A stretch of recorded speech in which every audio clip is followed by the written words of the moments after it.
کہ دنیا کے خاتمے سے قبل وہ خاتمہ ہونا ہے، قیامت آنی ہے، ان الساعۃ لآتیۃ لا ریب فیہا، آئے گی۔ اے اللہ تو علی کل شیء قدیر ہے، تو اسلام کو پسند کرتا ہے، کفر کو ناپسند کرتا ہے، پھر یہ اہل اسلام کا معاملہ۔ السلام علی عبادہ الذین اصطفیٰ، خصوصاً علی افضلہم وخاتم النبیین محمد الامین وعلی آلہ وصحبہ اجمعین۔ اما بعد فقد قال اللہ تبارک و تعالی کما ورد فی سورۃ یوسف علیہ الصلاۃ والسلام قل هذه سبیلی ادعو الی اللہ علی بصیرۃ انا ومن اتبعنی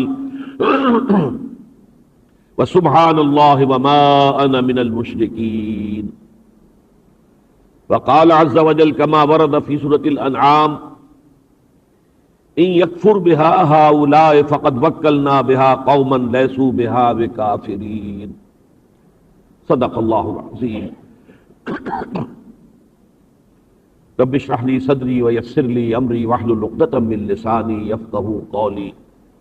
ادھر سے کوئی ایکو ہے آواز کی، ادھر سے آواز کی ایکو ہے۔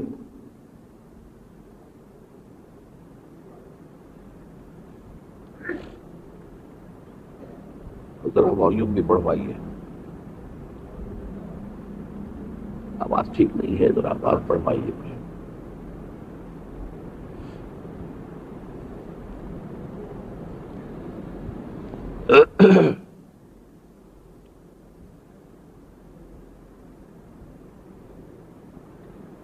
کون ہے انچارج؟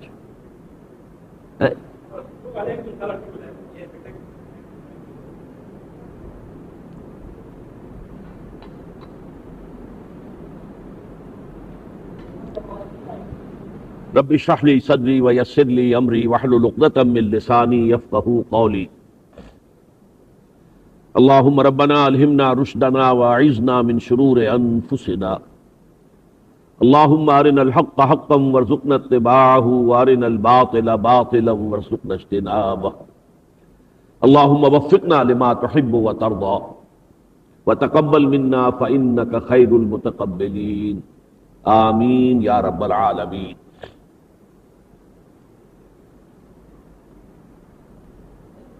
معزز حاضرین اور محترم خواتین،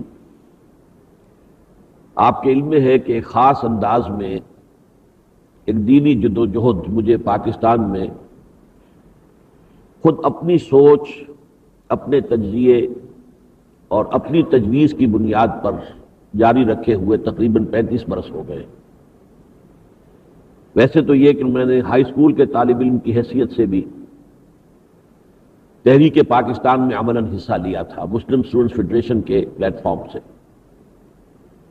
پھر اس کے بعد 10 سال میرے جماعت اسلامی کے ساتھ بہت ہی ایکٹیو ایسوسی ایشن کی صورت میں گزرے۔ سن 57 میں کچھ اختلافات کی بنیاد پر جماعت سے علیحدگی ہوئی۔ اس کے بعد کچھ عرصہ گزرا ہے اس انتظار میں کہ جو کچھ بزرگ حضرات بھی علیحدہ ہوئے تھے جماعت سے، اس وقت اصحاب علم تھے، اصحاب فکر تھے، مولانا امین حسن اصلاحی، مولانا عبدالغفار حسن، مولانا عبدالرحیم اشرف وغیرہ ہم، یہ حضرات کوئی تنظیمی ڈھانچہ بنائیں تو ان کے ساتھ مل کر جو اصل طریقہ کار ہمارے پیش نظر ہے، جس کی بنا پر ہم نے جماعت سے علیحدگی اختیار کی کہ جماعت نے اس طریقہ کار کو چھوڑ دیا ہے، تو ہم اپنے اس جو اصل طریقہ کار ہمارے نزدیک صحیح ہے اس کے مطابق کام کریں۔ افسوس کہ ایسی شکل کوئی پیدا نہیں ہو سکی۔ سن 65 میں پھر میں لاہور منتقل ہوا ہوں اس فیصلے کے ساتھ کہ اب ہر چہ بادہ بعد اب جو بھی ہو مجھے اپنی سمجھ کے مطابق، اپنی فکر کے مطابق، اپنی سوچ کے مطابق، اپنی تشخیص کے مطابق، اپنی تجویز کے مطابق کام شروع کرنا ہے۔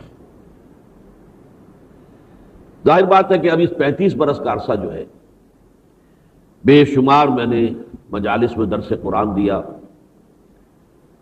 پہلے بھی 13 مہینے تک تقریباً قرآن مجید کا بیان جو ہے الہدا کے عنوان سے پورے پاکستان میں ٹیلی ویژن سے گونجتا رہا۔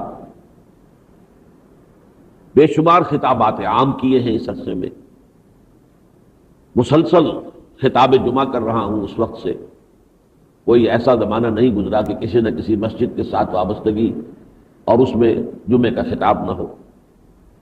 سلسلہ اشاعت بھی رہا، کتابیں بھی چھپی، کتابچے بھی چھپے، رسائل اور جرائد بھی شائع ہوتے رہے اور آپ حضرات کی نظروں سے گزرے۔ پھر یہ کہ جب کمیونیکیشن کے نئے طریقوں کا دور آیا تو آڈیو ویڈیو کیسٹس کے ذریعے سے بھی بات پھیلی۔ یہ پوری جد و جہد جو ہے اس کی بنیاد میں جو دینی فکر ہے، جو سوچ ہے، جو تجزیہ اور تجویز ہے۔ ظاہر بات ہے، آپ کو معلوم ہے کہ کوئی معالج پہلے ڈائگنوز کرتا ہے کہ بیماری کیا ہے، پھر اس کے لیے وہ کوئی دوا تجویز کرتا ہے۔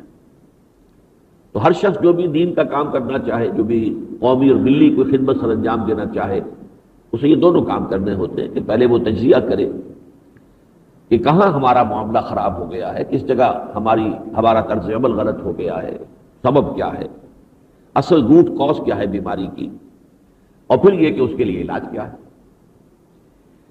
میں اپنے اس دینی فکر کو 4 ڈائمنشنل قرار دے کر آج اس کے بارے میں چند باتیں آپ کے سامنے رکھنا چاہتا ہوں، اگرچہ وہ ساری چیزیں آپ کے سامنے پہلے ہیں، بٹ بائی بٹ علیحدہ علیحدہ وہ چیزیں بہت مفصل خطابات کے ذریعے سے بھی بار بار آپ کے سامنے آئی ہیں۔ خاص طور پر وہ حضرات جو یہاں پر اس وقت موجود ہیں، جو تنظیم اسلامی میں باضابطہ شریک ہیں، شامل ہیں، ان کے لیے یہ ساری باتیں جو ہیں ایک اعتبار سے پیش پا افتادہ حقیقتوں کی حیثیت رکھتی ہیں۔ میں اس میں جو اپنی وہ 4 ڈائمنشنز ہیں ان کے حوالے سے پہلی بات تو یہ کہ یہ 4 ڈائمنشنل سپیس کا جو کانسیپٹ ہے وہ آپ کے علم میں ہوگا کہ اگرچہ ہمارے سامنے تو 3 ہی ڈائمنشنز آتی ہیں۔ اب یہ ہال ہے، اس کی ایک لمبائی ہے، ایک چوڑائی ہے، ایک اونچائی ہے، اللہ خیر سر۔ کوئی گڑھا ہے تو اس کی لمبائی ہے، چوڑائی ہے، گہرائی ہے، ڈائمنشنز 3 ہی ہیں۔ لیکن جدید فزکس کا کہنا یہ ہے کہ نہیں، یہ سپیس جو ہے ٹائم اینڈ سپیس، تو time is the 4th dimension of space, اگرچہ تصور میں نہیں آ سکتا، ان امیجنیبل ہے، لیکن ہے۔ بہرحال اسی اعتبار سے میری سوچ کی 3 ڈائمنشنز جو ہیں وہ بہت کلیئر ہیں، ٹھوس ہیں، واضح ہیں۔ البتہ 4تھی ڈائمنشن جو ہے وہ ذرا خفی ہے۔ اس کے ضمن میں اس وقت ظاہر بات ہے کہ میں یہ نہیں کر سکتا کہ ہر چیز سے متعلق دلائل و شواہد پوری تفصیل سے آپ کے سامنے رکھوں، وہ تو پھر کسی ایک ہی موضوع پر بات ہو سکتی ہے۔ اس وقت تو مجھے گنتی کرانی ہے کہ وہ تصور آپ کے سامنے آ جائے بیک وقت جامع طور پر کہ وہ 4 ڈائمنشنز کیا ہیں میری سوچ۔ نمبر 1 یہ کہ اسلام صرف مذہب نہیں ہے، دین ہے۔ یہ صرف انسان کی انفرادی زندگی سے متعلق نہیں ہے، بلکہ انسانی زندگی کے تمام پہلوؤں کا احاطہ کرنا چاہتا ہے۔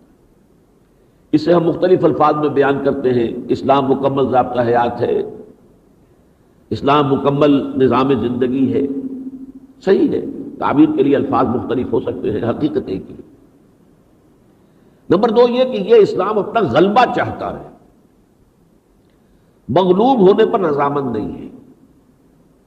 الحق یعلو ولا یعلی علیہ، حق جو ہے وہ غالب ہوتا ہے، مغلوب نہیں رہا کرتا۔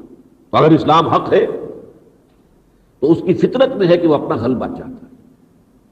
بلکہ اس سے بھی آگے یہ، اسلام دین ہوتا ہی اس وقت ہے جبکہ وہ غالب ہو۔ جب وہ غالب نہیں ہوتا تو پھر وہ مذہب کی شکل اختیار کر لیتا ہے۔ بندگی میں گھٹ کے رہ جاتی ہے ایک جوئے کماب، اور آزادی میں بہرے بے کراں ہے زندگی۔ اسلام جب غالب ہوتا ہے تو مکمل نظام زندگی، اور جب مغلوب ہو جاتا ہے تو بس نماز، روزہ، زیادہ زیادہ شادی بیاہ، نکاح، طلاق، اللہ خیر۔ لہذا ایک بندہ مومن کے فرائض، دینی فرائض اس کے 3 لیولز ہیں۔ نمبر 1 یہ کہ وہ خود اللہ کا بندہ بنے، اللہ کے احکام کی فرما برداری کرے۔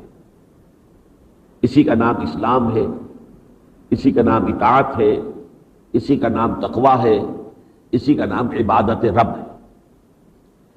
نمبر 2 یہ کہ وہ اس کا داعی بنے، پرچارک بنے، اسے دنیا کے اندر پھیلائے، لوگوں کو بھی اسی راستے کی طرف بلائے۔ اس کو آپ تبلیغ بھی کہہ سکتے ہیں، دعوت اللہ بھی کہہ سکتے ہیں، امر بالمعروف اور نہی عن المنکر بھی کہہ سکتے ہیں، اسے شہادت علی الناس بھی کہہ سکتے ہیں۔ تیسرے یہ کہ اس دین کو قائم کرنے کی جد و جہد کرے، ایک نظام زندگی کی حیثیت سے، complete politico socio economic system جس میں اللہ کی بات سب سے اونچی ہے۔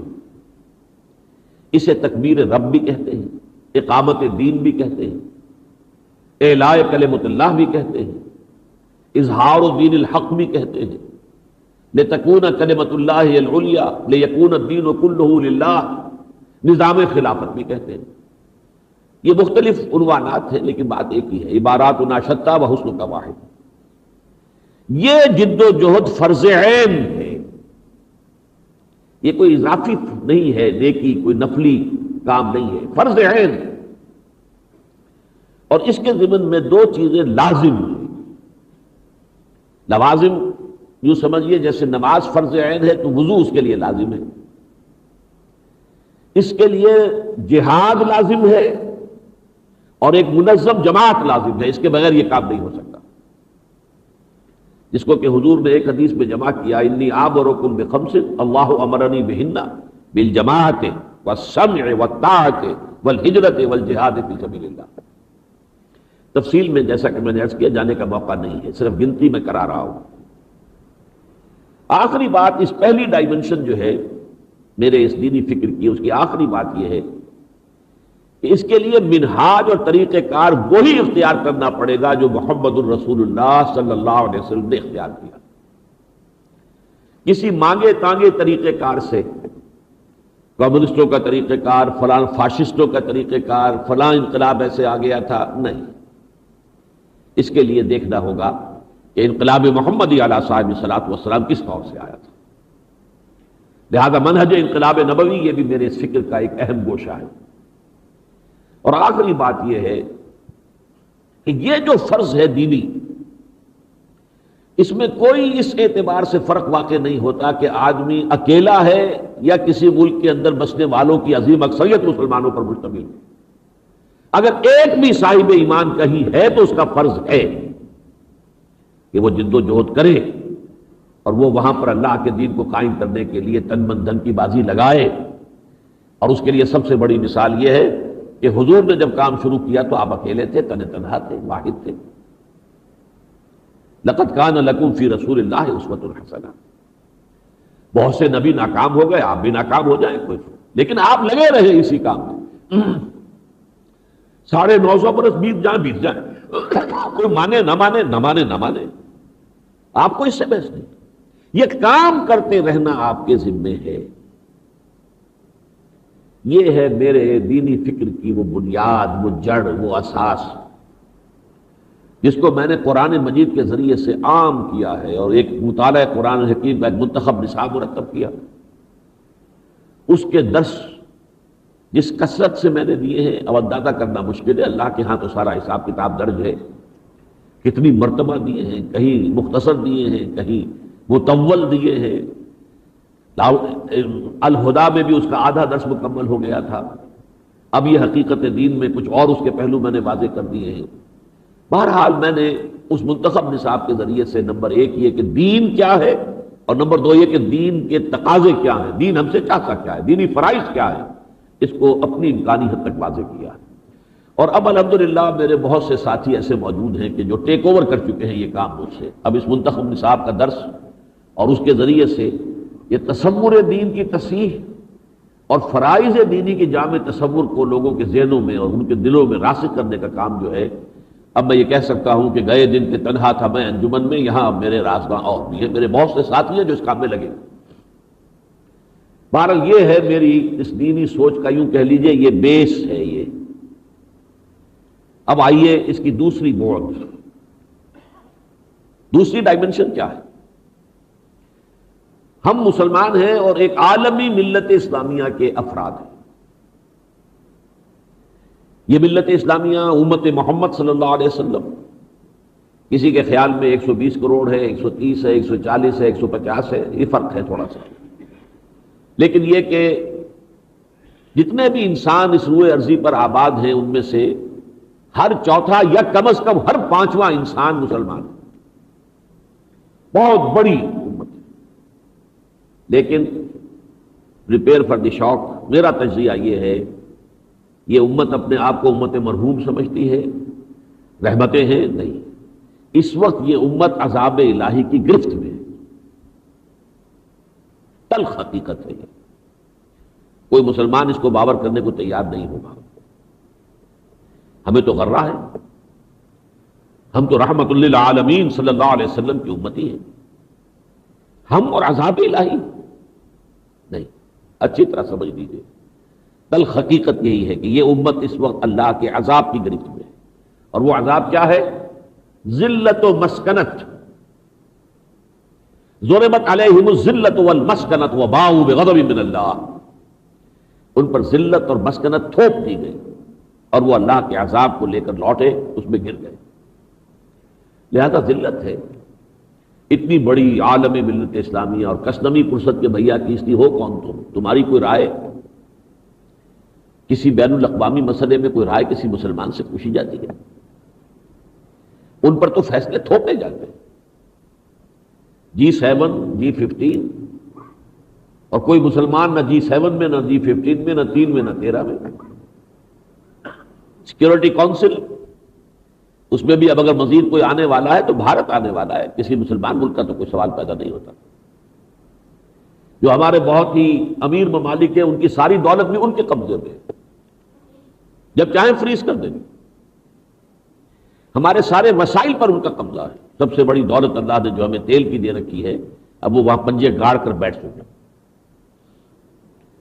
اور مسلمان ممالک میں بہرحال چوٹی کے 2-3 ملکوں میں سے پاکستان بھی ہے، تعداد میں شاید انڈونیشیا آگے ہے، شاید بنگلہ دیش بھی کل آبادی میں آگے ہو، لیکن یہ کہ شاید وہاں کی مسلم آبادی پاکستان کی آبادی سے زیادہ نہیں ہوگی۔ لیکن حال کیا ہے ہمارا کہ ہمارا چیف ایگزیکٹو کہتا ہے کہ ہمیں IMF اور ورلڈ بینک کے جو کارندے آتے ہیں ان کے گوڈے اور گٹے پکڑنے پڑتے ہیں۔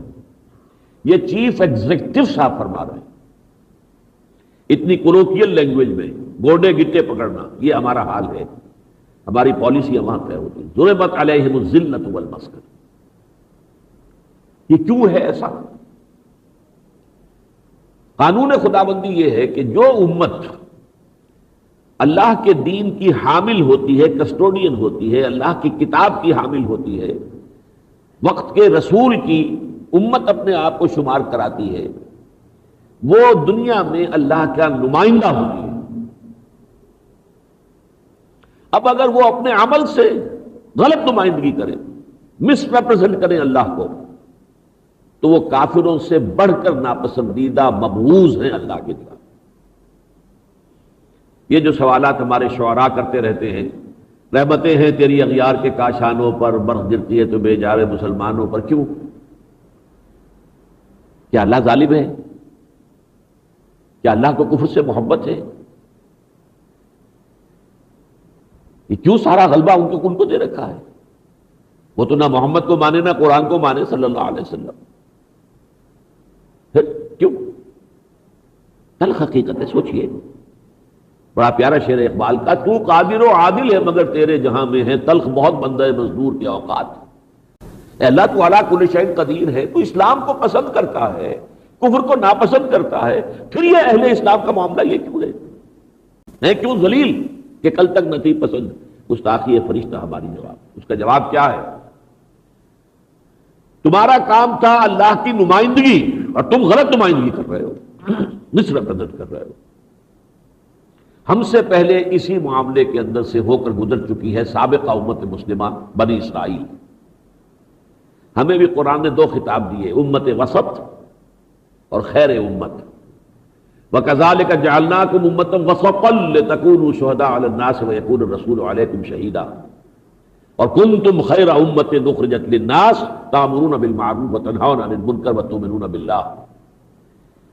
اور پچھلی امت کو 3 دفعہ قرآن نے کہا ہم نے تمہیں تمام جہان والوں پر فضیلت دی تھی، 2 مرتبہ تو بین ہی انہی الفاظ میں سورہ بقرہ میں ہے، 6 رکوع کی پہلی آیت، 15ویں رکوع کی پہلی آیت، یا بنی اسرائیل اذکروا نعمتی التی انعمت علیکم وانی فضلتکم علی العالمین۔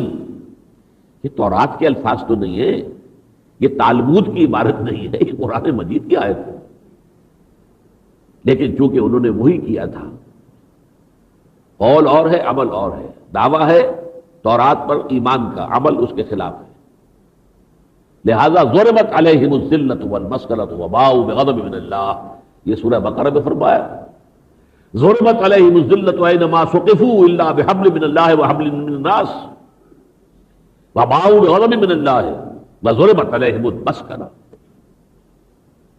آج یہود اس مقام سے نکال لیے گئے ہیں. وہ کیوں نکال لیے گئے وہ ایک علیحدہ مسئلہ ہے. علامہ اقبال کے الفاظ میں راز خدائی ہے یہ کہہ نہیں سکتی زبان. وہ مغضوب علیہ قوم ہے، ملعون قوم ہے. لعن الذین کفروا من بنی اسرائیل علی لسان داؤد و عیسی ابن مریم. لیکن آج ان کے لیے ذلت کہیں نظر آ رہی ہے آپ کو؟ بالفعل بتائیے. کل 13 یا 14 لاکھ ہیں دنیا کے اندر، 1.25 کروڑ 13-14 ملین، 1.25 کروڑ کل. یعنی ایک یہودی کے مقابلے میں 100 سے زائد مسلمان دنیا میں.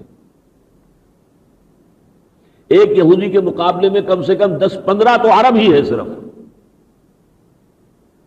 لیکن ان کے لیے ذلت ہے کہیں، مسکنت ہے کہیں؟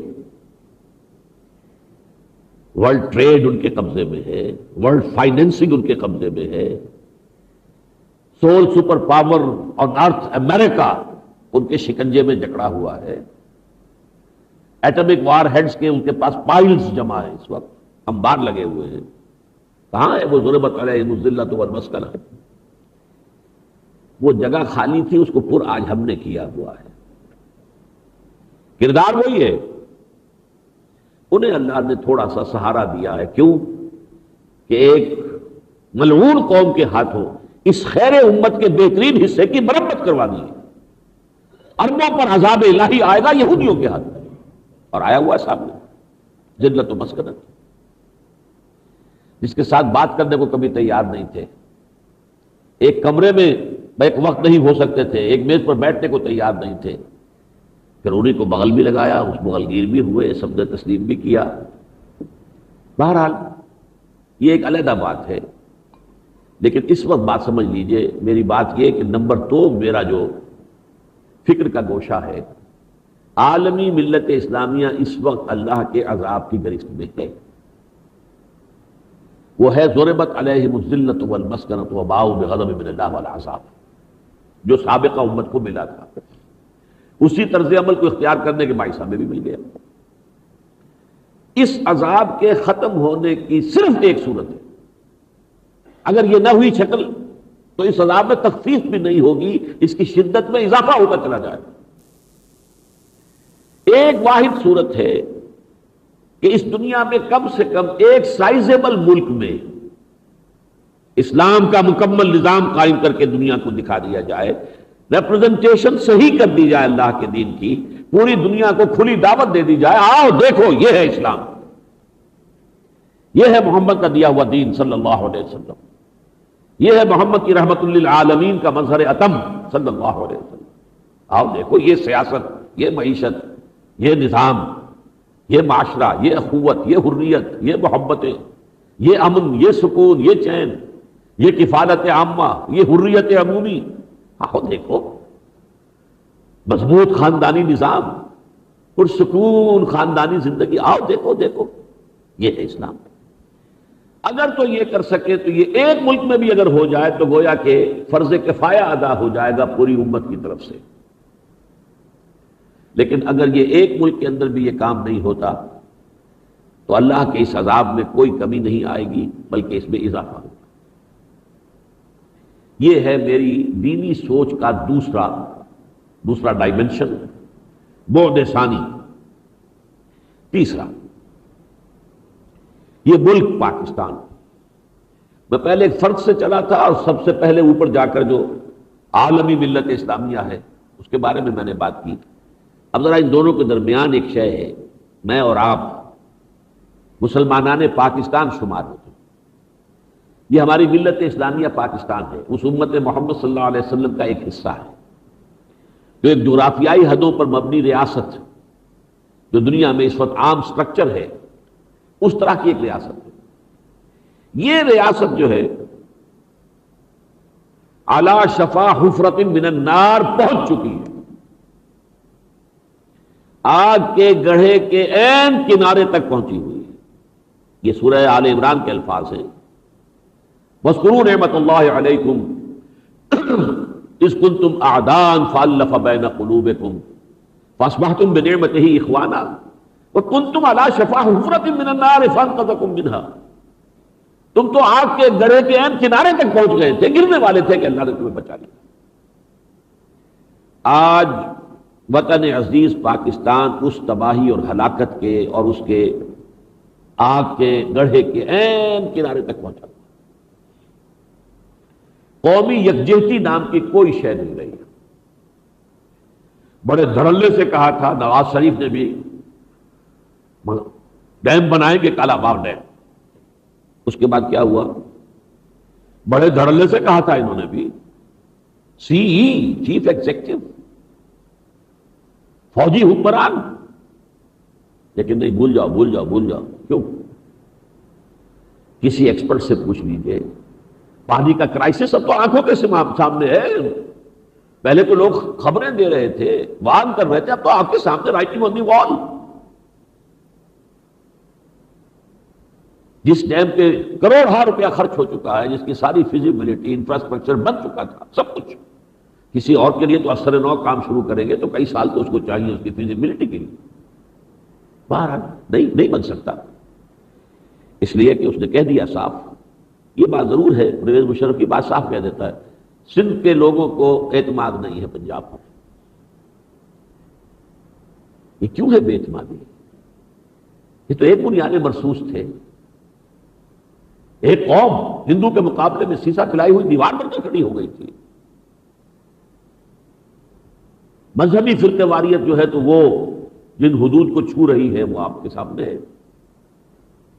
واقعہ یہ ہے حالات کسی بھی وقت ٹرن لے سکتے ہیں کہ یہاں پر کوئی خانہ جنگی شروع ہو سکتی، کھلا سے ملواؤ۔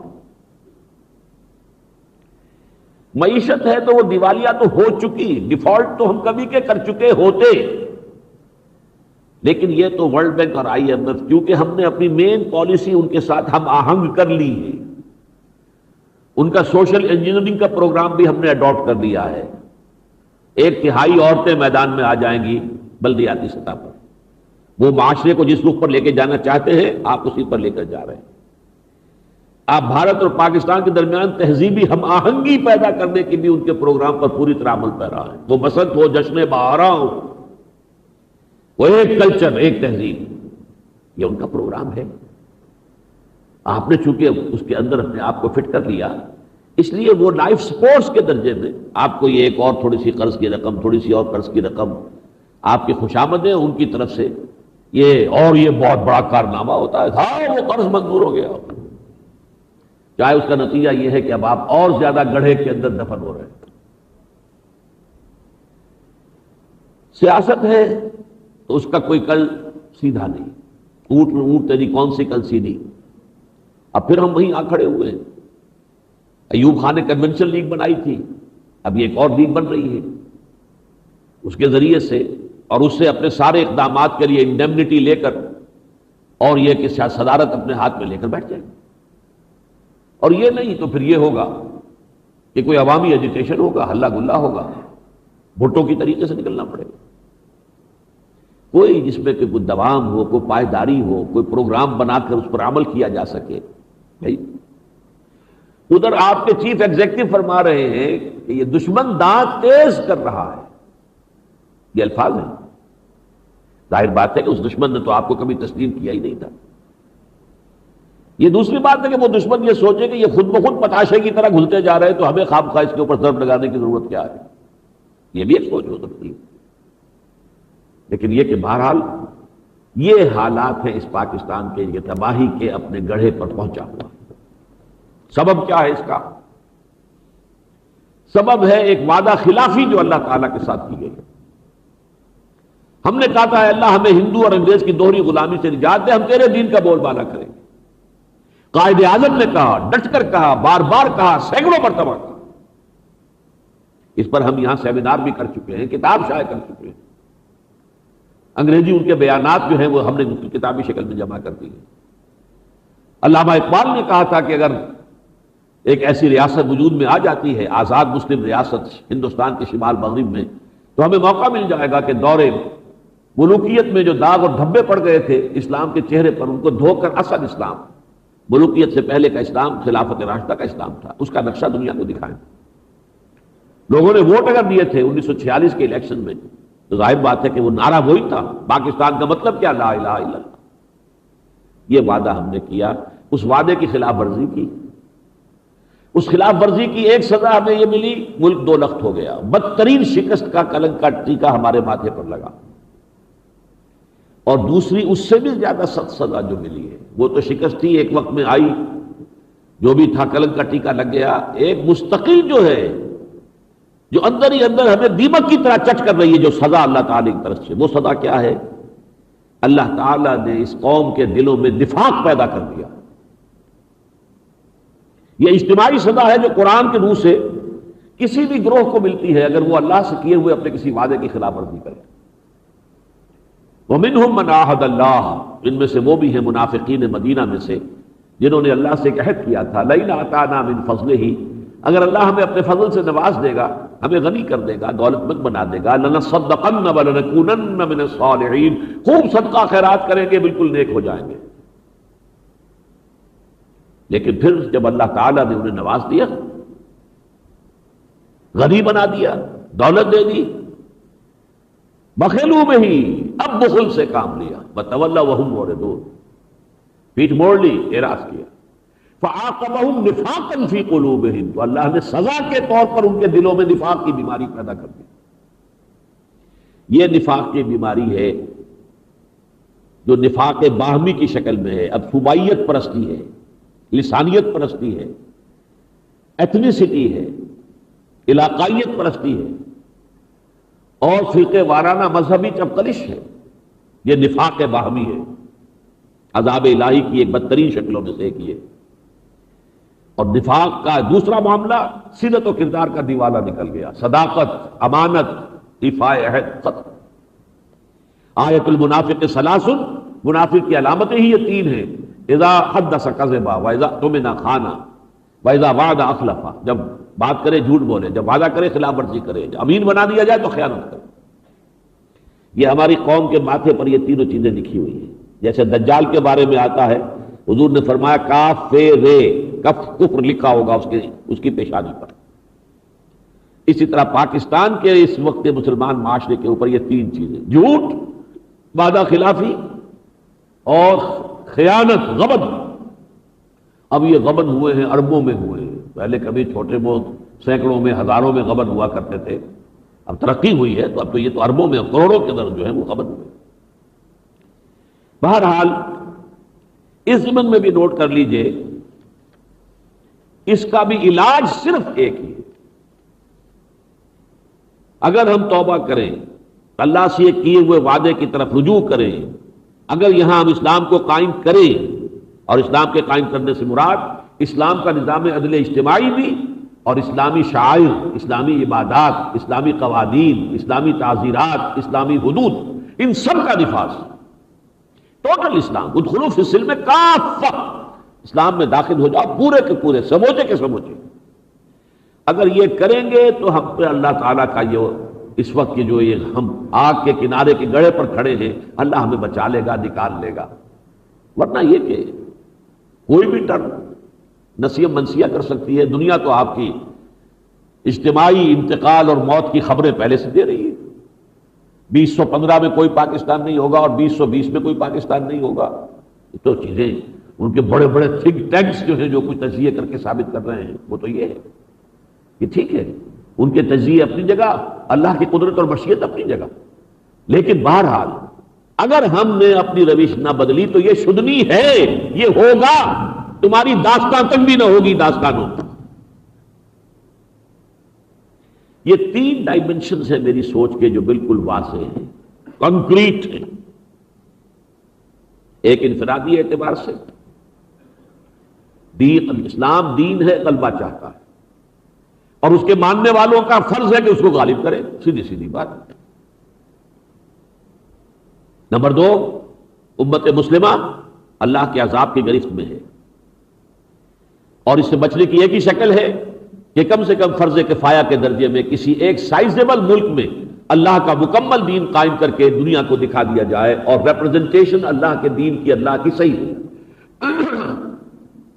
نمبر 3، پاکستان یہ تو خاص طور پر ایک معجزے کے طور پر قائم ہوا۔ میری کتاب موجود ہے استحکام پاکستان نامی، اور ہوا اسی بنا پر کہ ہم نے اللہ سے یہ وعدے کیے تھے، اور اب ہمارا حال یہ کیوں ہو گیا ہے کہ ہم نے وعدہ خلافی کی ہے۔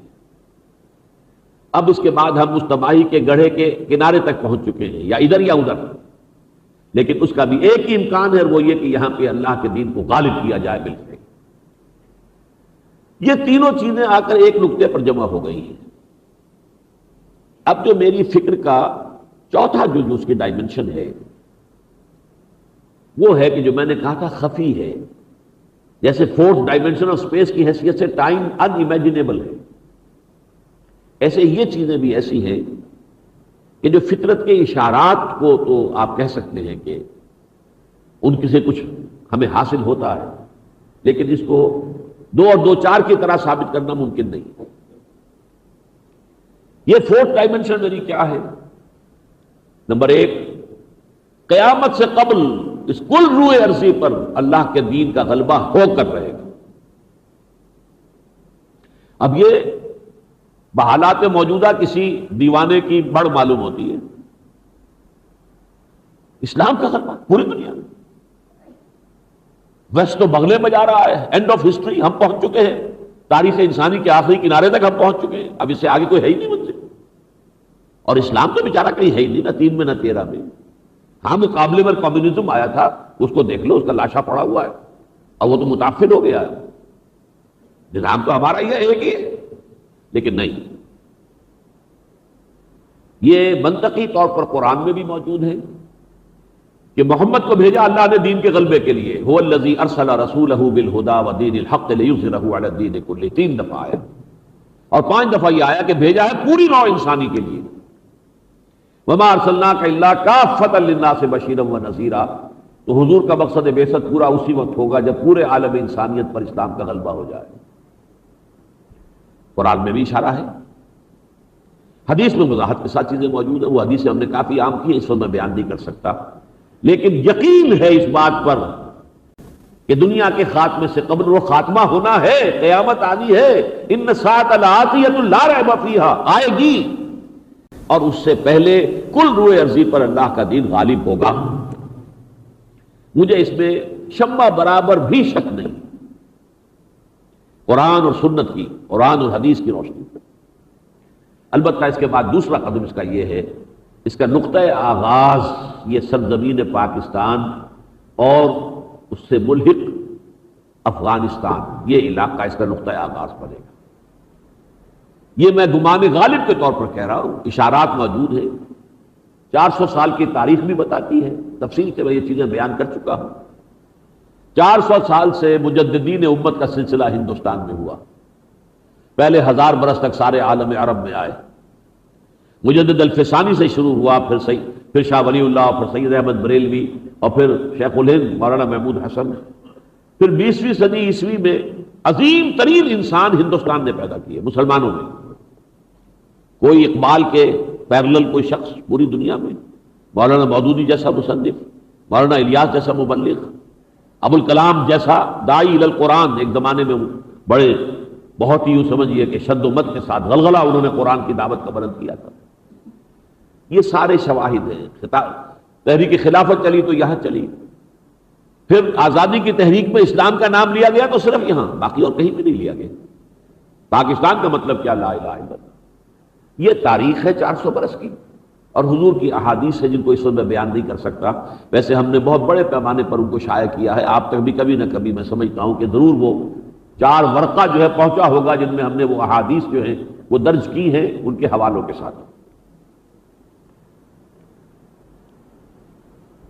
بہرحال یہ ہے ڈائمنشن وہ کہ جو قرآن اور سنت کے اشارات پر اور حدیث نبوی، نبوات نبوی، مشیت ازدی، تدبیر خداوندی، یدبر الامر من السماء الی الارض، اللہ تدبیر کرتا ہے اپنے امر کی آسمان سے زمین کی طرف، اس کی مشیت، واللہ غالب علی امرہ، اللہ اپنے امر پر غالب، اس کی اپنی تدبیر چل رہی ہوتی ہے، اسی کی ایک کڑی پاکستان کا قیام ہے۔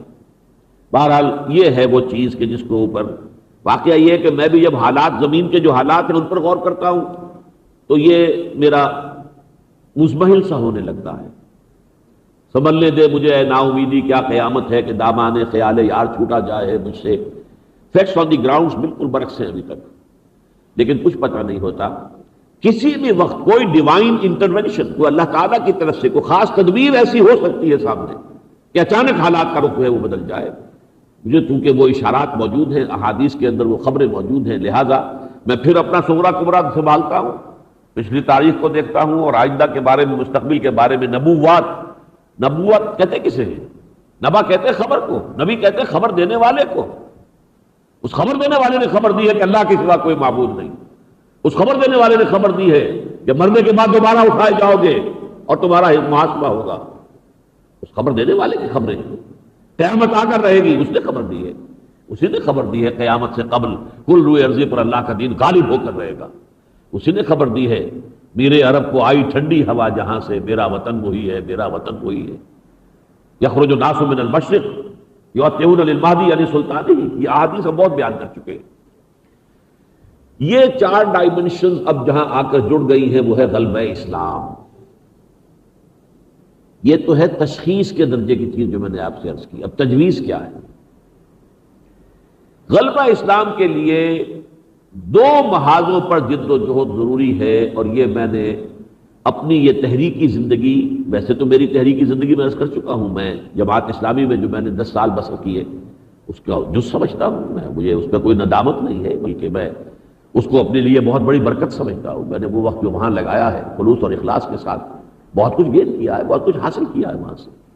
پھر تحریک پاکستان میں بھی بھاگ دوڑ کی تھی، لیکن یہ کہ خود اپنے ایک تشویش اور اپنی تجویز کی بنیاد پر جو کام شروع کیا ہے، اس کے بالکل آغاز میں نے واضح کر دیا تھا کہ اس کے دو محاذ ہیں، یہاں غلبہ اسلام کے جہاد کے دو محاذ ہیں۔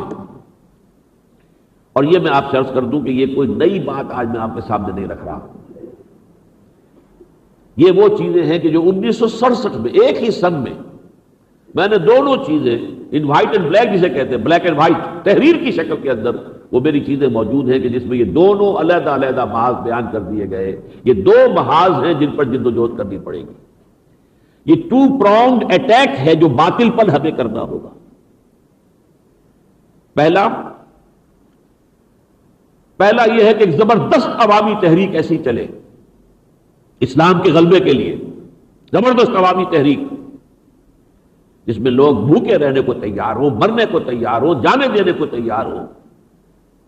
ایسی عوامی تحریک اور زبردست عوامی تحریک نہیں چلے گی تو نہ تو آپ کا جو with in the country western interest ہے، جاگیردار، زمیندار، سرمایہ دار اور قبیلوں کے سردار، یہ ویسٹرن انٹرسٹ ہے، یہ خدا ہے، یہ اپنی خدائی کے اندر کسی کی شرکت گوارا نہیں کرتے۔ ان سب کا دباؤ جو ہوگا اسے روکنے کے لیے اور اسے دبانے کے لیے ایک کاؤنٹر، ایک پاپولر موومنٹ، جب تک کہ گیلونائز ہو کر عوام سامنے نہیں آئیں گے اور جسد واحد بن کر نہیں آئیں گے، یہ آسان کام نہیں ہے۔ پھر نہ صرف اندرونی، پوری دنیا اس وقت یوں سمجھ لیجئے کہ اس وقت معاملہ چل رہا ہے، پورا ویسٹ، عالم عیسائیت، عالم یہودیت یہ یکجان ہو چکا ہے کہ کسی صورت اسلام کو سر نہیں اٹھانے دینا۔ یہ ان کی سوچی سمجھی طے شدہ پالیسی۔ ہاں وہ اسلام قبول کرنے کو تیار ہے، بلکہ اس کو مدد بھی دینے کو تیار ہے جو مذہب کے درجے میں رہنے کو تیار ہو۔ وہ اسلام جو صرف مذہب کے درجے میں رہے، مسجدیں بنائے، نمازیں پڑھے، عید منائے، رمضان کے روزے رکھے، سب کچھ کرے، لیکن ہمارے نظام پر انگلی نہ اٹھائے، ہمارے معاشی نظام کو کسی ترچھی نگاہ سے نہ دیکھے، ہمارے سیکولر سیاسی نظام کے اوپر کوئی حرف نہ لائے، ہمارا جو معاشرتی ڈھانچہ ہے بے حیائی، عریانی، فحاشی، اس کے خلاف کوئی قدم نہ اٹھائے، لگا رہے اپنی نماز پڑھے، روزہ رکھے۔ یہاں تک تو یہ ہے ہم اسلام کو گرانٹس بھی دے دیں گے، ہم ان کے عید اور بقرعید کے اوپر ٹکٹ بھی چھاپ دیں گے، ہم ان کے جو ہے افطار پارٹی بھی جو ہے وہ کروا دیں گے وائٹ ہاؤس میں، سب کچھ کروا دیں گے. ہمارا اسلام سے کوئی جنگ نہیں ہے بھائی. لیکن کون سے اسلام سے نہیں ہے؟ مذہب اسلام سے ان کی کوئی جنگ نہیں.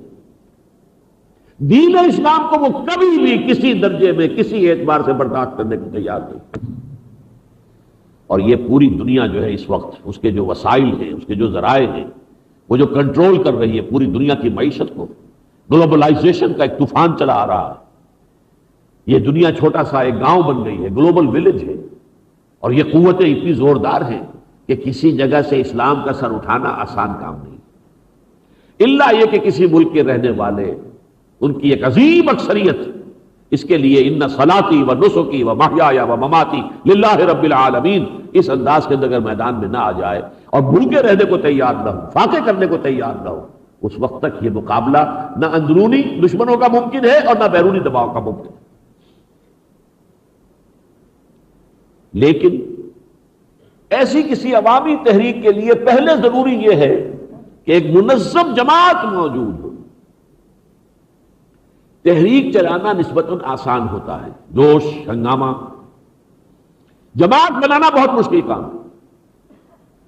مستقل لوگوں کو جمع کر دینا، ایک نظم کا پابند بنا دینا، اس میں کسر و انکسار کرنا پڑتا ہے. اپنی خودی اور اپنی انا اس کی قربانی دینی پڑتی ہے. اس کے بغیر جماعت نہیں بنتی. لیکن یہ کہ یہ عوامی تحریک اگر اس کو سپورٹ کرنے والی اور اسے ڈائریکٹ کرنے والی ایک منظم جماعت نہیں ہوگی تو اس عوامی تحریک کو کسی بھی وقت کوئی شخص آئے گا اور ہائی جیک کر کے لے جائے گا. تحریک پاکستان ہی کی طرح کا جوش و خروش تھا جو 1977 میں تحریک نظام مصطفیٰ میں پیدا ہو گیا تھا. ضیاء الحق صاحب نے ہائی جیک کیا کہ نہیں کیا؟ کس خوبصورتی سے کیا. اور ساری جماعتوں نے جو حلوہ پکایا تھا یا دلیا بنایا تھا 11 برس تک کھایا اس نے بیٹھ کر. یہ ہائی جیک نظام مصطفیٰ کا نعرہ میں لگا دیتا ہوں بھائی تو بیٹھو.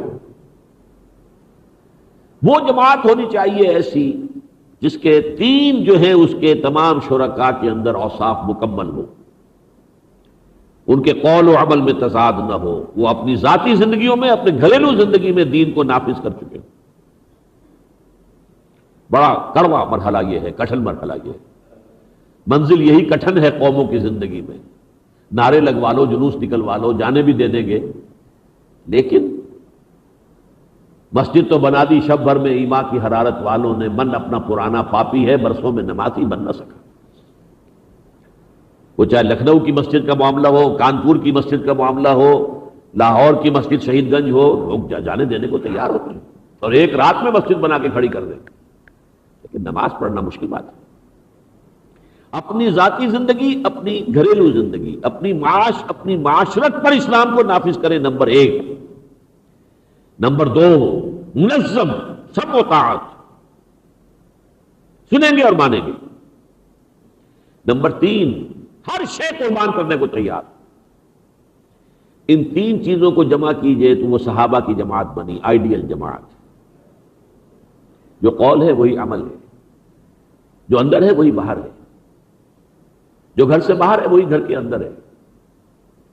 پھر سب و طاعت، سمعنا واطعنا، اور ہر سے بعد بات اب جو ہو سو ہو. وَلَنَبْلُوَنَّكُمْ بِشَيْءٍ مِّنَ الْخَوْفِ وَالْجُوعِ وَنَقْصٍ مِّنَ الْأَمْوَالِ وَالْأَنفُسِ وَالثَّمَرَاتِ وَبَشِّرِ الصَّابِرِينَ. پہلا محاذ تو یہ ہے، ایک زبردست عوامی تحریک، لیکن اس سے پہلے ایک منظم اسلامی تنظیم، cadres well defined, organised, workers disciplined, سم و طاعت کے خوگر. ہم بھی تسلیم کی خو ڈالیں گے، بے نیازی تیری عادت ہی صحیح. سمعنا واطعنا. اور اپنی زندگیوں میں جس حد تک بھی اسلام پر عمل کرنا ممکن ہے، قانوناً ممکن ہے. قانوناً میں اور آپ چور کے ہاتھ نہیں کاٹ سکتے جب تک کہ نظام کے اندر وہ طے نہ ہو. زانی کو رجم نہیں کر سکتے، مرتد کو ہم قتل نہیں کر سکتے جب تک وہ تو نظام کے تحت ہوگا. لیکن جو کام ہم کر سکتے ہیں وہ تو کریں. اس میں کوئی کمی ہے تو مجرم ہم ہیں. ایک محاذ تو یہ ہے. دوسرا محاذ یہ تو ہوا ایک مقامی محاذ یا عرضی زمینی محاذ. دوسرا محاذ یہ ہے کہ گیون کنڈیشن اس وقت یہ ہے کہ پوری دنیا میں ایک مغرب کی ملحدانہ مادہ پرستانہ تہذیب چھائی ہوئی، اور اس ملحدانہ تہذیب، اباحیت پسندانہ تہذیب، مادہ پرستانہ تہذیب، جس کے اصول ہیں سیکولرزم، جس کی معیشت ہے سود پر، جس کی معاشرت ہے بے پردگی، عریانی، بے حیائی اور فحاشی پر، اس سب کے پیچھے ایک فکر ہے، فلسفہ ہے، نظریات ہیں، بہت زبردست علمی شخصیتیں، بڑے بڑے آتھرز، بڑے بڑے مفکر، بہت بڑے بڑے مصنف، بڑے بڑے سائنسدان، فرائیڈ ہے، مارکس ہے، ڈارون ہے، اور نہ معلوم کون کو مفکرین ہے، برٹن رسل ہے، سارترے ہے، بے شمار. یہ تہذیب اور اس کا یہ علم، یہ اس پر چھایا ہوا ہے، اور یہ دنیا کا، گلوب کا کوئی حصہ اس سے آزاد نہیں. ہمارے اندر بھی یہ فکر پینیٹریٹ کیے ہوئے، ہماری سوچ میں، ہمارے نقطہ نظر میں. ہماری سوچ، برا نہ مانیے، خالص مادہ پرستانہ ہے. مذہب کا تو ہم نے ضمیمہ لگا رکھا ہے اپنی زندگی کے ساتھ. اٹس این اپینڈکس اور نتھنگ ایلس. مادہ پرستانہ.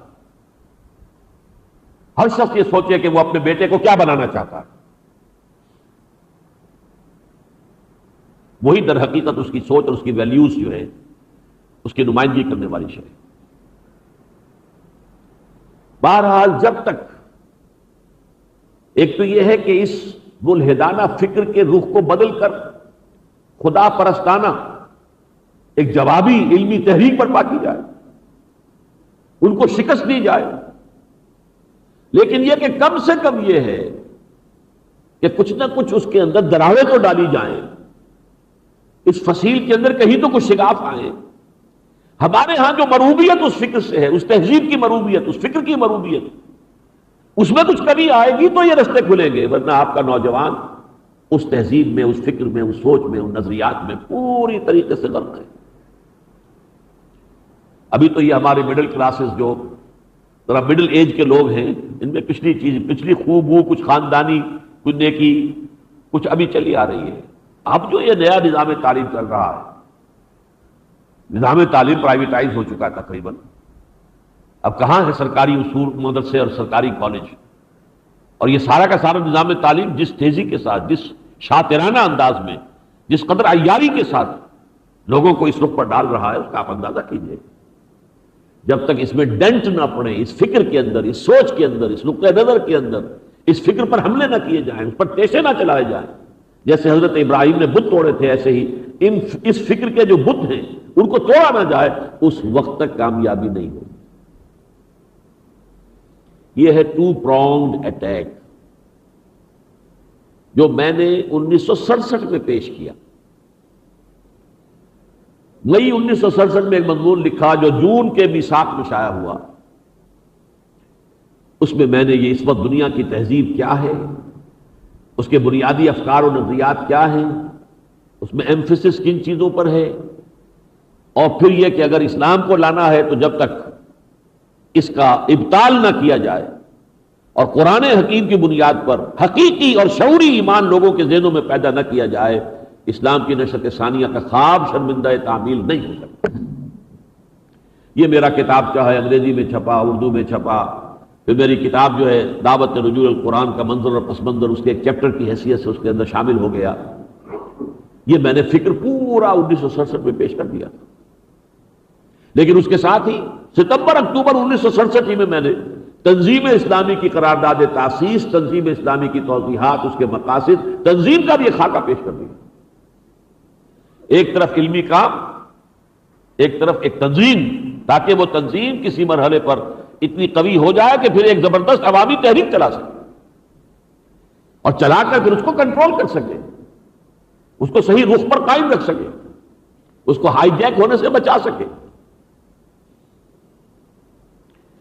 بہرحال میں اس وقت صرف یہ عرض کرنا چاہ رہا ہوں کہ میں نے وقت کے کنویں میں بیک وقت یہ دو ڈول ڈالے تھے، تنظیم اسلامی کا ڈول اور ایک علمی تحقیقی اور جدید فکر کے مقابلے میں جوابی علمی تحریک، اس کا ڈول۔ اور میں نے اسی لیے آج جو اپنی گفتگو کا آغاز کیا اس آیت مبارکہ سے، قل، سورہ یوسف کی آیت ہے، اے نبی کہہ دیجئے ہاذہ سبیلی، یہ ہے میرا راستہ۔ آج میں حضور کے نقش قدم ہی پر چلتے ہوئے یہ عرض کر رہا ہوں، یہ ہے میرا راستہ، یہ میری سوچی سمجھی منزل تھی، یہ میں کو آج کی بات نہیں کر رہا۔ آج کہوں تو ٹھیک ہے، مشترے کے بعد جنگ یاد آئے، وہ بھی ہو سکتا ہے، اور کسی چیز کے واقع ہونے کے بعد تو ہر ایک ہی پنڈت بن جاتا ہے، لیکن میں شواہد کے ساتھ کہہ رہا ہوں کہ میں سن 67 میں یہ دونوں چیزیں کلیئرلی اسپیل آؤٹ کر چکا ہوں۔ اس حوالے سے قل ھذہ سبیلی ادعو الی اللہ، میں پکار رہا ہوں اللہ کی طرف، اللہ کا دین کا غلبہ، اللہ کی طرف پکارنا۔ اللہ کے ساتھ وفاداری کا تقاضا کیا ہے؟ اللہ کے دین کو قائم کرو، اسی میں تمہاری خیریت ہے پاکستانیوں، اور اسی میں امت مسلمہ کے عذاب الہی سے چھٹکارا پانے کا حل ہے، اور اسی میں تمہاری اپنی اخروی نجات مضمر ہے۔ آل اور نن لا، یہ ہے تو سب کچھ ہے، اور یہ نہیں ہے تو کچھ نہیں۔ قل ھذہ سبیلی ادعو الی اللہ علی بصیرۃ انا ومن اتبعنی، یہ جو کچھ میں کر رہا ہوں علی وجہ البصیرت کر رہا ہوں۔ یہ سوچا سمجھا راستہ تھا، یہ غور و فکر کے مراحل سے گزر کر تجویز کیا گیا تھا، یہ کوئی ایٹ رینڈم بات نہیں تھی، کوئی الٹ اپ نہیں تھا، کوئی امپلسو تھاٹ نہیں تھا کہ کسی وقت میں کوئی خاص جذباتی قسم کی لہر اٹھے اور اس سے آدمی کچھ چیزیں لکھ دے، نہیں۔ علی بصیرۃ، علی وجہ البصیرت، انا، نہ صرف میں، ومن اتبعنی، بلکہ جو بھی میرے ساتھ چل رہے ہیں وہ بھی اسی بصیرت کے ساتھ چل رہے ہیں، وہ بھی ان دونوں راستوں کو دیکھ کر چل رہے ہیں کہ یہ دو راستے ہیں، دو کام ہیں جو ہمیں کرنے ہیں۔ اب میں تھوڑا سا جائزہ آپ کے سامنے پیش کرنا چاہتا ہوں کہ سن 67 سے لے کر اب یہ 34واں برس ہے، ہم نے اب تک کیا کچھ حاصل کیا، کچھ گین کیا یا نہیں کیا۔ تنظیم کی سطح پر پہلی کوشش 1967 میں ہوئی، لیکن وہ بھی کوشش کچھ اسی بنیاد پر تھی کہ جو لوگ جماعت اسلامی سے علیحدہ ہوئے تھے 57-58 میں، وہ جمع ہو کر اثر نو پھر اس قافلے کی شکل اختیار کریں۔ بدقسمتی سے وہ کوشش ہماری ناکام ہو گئی۔ میں اس کی تفصیل میں نہیں جانا چاہتا، کس پر اس کا الزام آتا ہے، کیا وجوہات ہیں، چھوڑ دیجئے، بس دی فیکٹ ریمینز کہ وہ کوشش ناکام ہو۔ اور میں نے محسوس کیا کہ اس منفی اساس پر کوئی مثبت جماعت نہیں بن سکتی۔ یہ منفی اساس ہے کہ میں بھی جماعت سے علیحدہ ہوا، تم بھی جماعت سے علیحدہ ہوئے، تم بھی جماعت سے علیحدہ ہوئے، آؤ جڑ جائیں، یہ ایک غیر منطقی سی پروپوزیشن ہے۔ لہذا اب ایک ہی راستہ ہے کہ اپنی دنیا آپ پیدا کر، اگر زندوں میں ہے، مجھے اپنی جماعت خود پیدا کرنی پڑے گی، لیکن اس کے لیے میں نے جو راستہ اختیار کیا وہ قرآن کا راستہ تھا، درس قرآن، مطالعہ، حلقہ ہائے مطالعہ قرآن، روزانہ کہیں نہ کہیں درس قرآن لاہور میں۔ 7 برس تک میں نے یہ کام کیا ہے، بغیر کسی تنظیم کے، بغیر کسی نظم کے، بغیر کسی جماعت کے، بغیر کسی انجمن کے، کچھ نہیں تھا۔ میں تھا اور میری میڈیکل پریکٹس بھی تھی اور میرا درس قرآن تھا، خطاب جمعہ بھی چل رہا تھا، پھر اتوار کی صبح کا درس قرآن بھی، سینکڑوں لوگ آ رہے تھے۔